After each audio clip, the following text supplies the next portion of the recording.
ఈ వీడియోలో import, split, replace and transitions గురించి తెలుసుకుందాం. Welcome to day 2 of our 21 days CapCut series. First VPN connect చేసుకోండి. దాని తర్వాత CapCut ఓపెన్ చేయండి.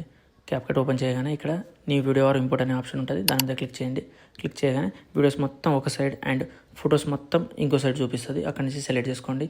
లేదా మీ ఫొటోస్ ఆర్ వీడియోస్ అనేవి ఏదైనా ఫోల్డర్లో ఉంటే పైన రీసెంట్ అనే సింబల్ ఉంటే దాని మీద క్లిక్ చేస్తే మీకు అన్ని ఫోల్డర్లు కనిపిస్తుంది. అక్కడి నుంచి సెలెక్ట్ చేసుకోండి. ఫస్ట్ స్ప్లిట్ గురించి తెలుసుకుందాం.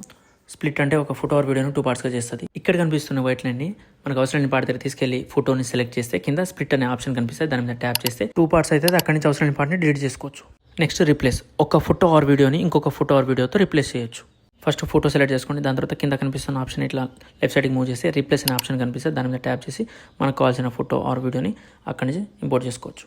Finally transition. ఇక్కడ కనిపిస్తున్న ఈ 2 photos మధ్య ఉన్న ఈ సింబల్ మీద క్లిక్ చేస్తే మనకు ఎన్ నెంబర్ ఆఫ్ ట్రాన్సిషన్స్ వస్తుంది. అక్కడి నుంచి మన వీడియోకి సెట్ అయ్యే ట్రాన్సిషన్ సెలెక్ట్ చేసుకోవాలి. ఈ ట్రాన్సిషన్స్ వల్ల మన వీడియో అనేది చాలా స్మూత్గా అండ్ ప్రొఫెషనల్గా అవుతుంది. మనం మన ప్రీవియస్ స్టెప్కి వెళ్ళాలంటే ఇక్కడ కనిపిస్తున్న సింబల్ మీద క్లిక్ చేయాలి. నెక్స్ట్ వీడియోలో ఉన్న ఆడియోని ఎలా సెపరేట్ చేయాలి, అలాగే ఆడియోకి బీట్స్ ఎలా యాడ్ చేయాలో నేర్చుకుందాం. వీడియో యూస్ఫుల్ అనిపిస్తే మన పేజ్ని ఇప్పుడే ఫాలో చేసుకోండి, ఎందుకంటే అప్కమింగ్ వీడియోస్ మిస్ అవ్వకుండా ఉండడం కోసం.